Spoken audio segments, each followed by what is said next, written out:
Hi, Zoe. How are you? Thank you for being here. I'm so sorry that I asked you to do more videos, but when you have a bilateral coloboma, it's really different. And also to the fact that she's multisensory impaired, being with the hearing loss as well. The only thing is I don't have her eye report, so I will do my best. But at the same time, please, if you need to give me that and to do all of that to see where she's at, because I'm surprised she doesn't have glasses. So I am going to look. I have a really good anatomy course that does videos, and I'm really wondering if they would cover colobomas as far as doing there. Now, when you have colobomas, and what people don't realize, it's when the pupil doesn't form right. So usually it's a genetic condition. You'll see it in things like Wolf-Hirschhorn syndrome and so forth. But where there's midline deviations throughout the body. So that's something to take into consideration.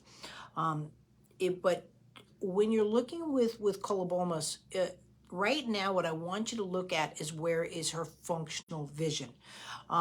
Because again, depending on how the colobomas is in both pupils, first of all, she does not have binocular vision, and her one eye alignment's coming in. And so to suggest patching right now, I would really need to see where she's at with acuity, and if they've been examined properly, or is someone just assuming because she has colobomas that glasses will not help her. And two, there was no mention of a cleft palate, which also, again, midline deviations. So I think you're cool there. But now you're also hearing impaired. So one of the first things you do when you're dealing with someone who's hearing impaired is you have to know where, because this looks like core strength issues when it really could be hearing vision issues. Typically, your vision sets up all your senses. So again, if I mention a plate of spaghetti, you can tell I like pasta. I always use spaghetti reference. But anyway, visually, I can see it in my mind's eye, right? And then I can smell it. I can taste it. I can hear maybe garlic being pressed in my ears. You know what I mean? The vision usually, I can touch it. I can get my fork.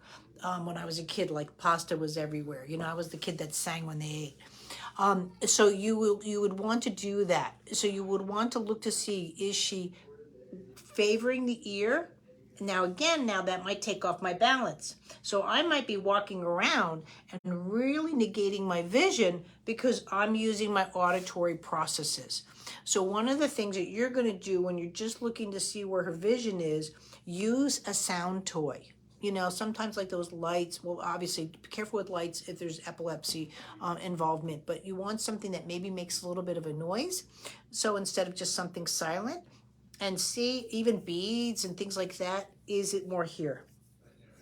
So it could be looked at also too as cortical visual impairment, because it's like I see something and I look away.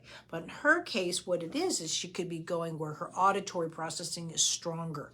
And so your goal would be that I see something. So normally we hear a sound and when we go to address it, right? We hear it and we want sight.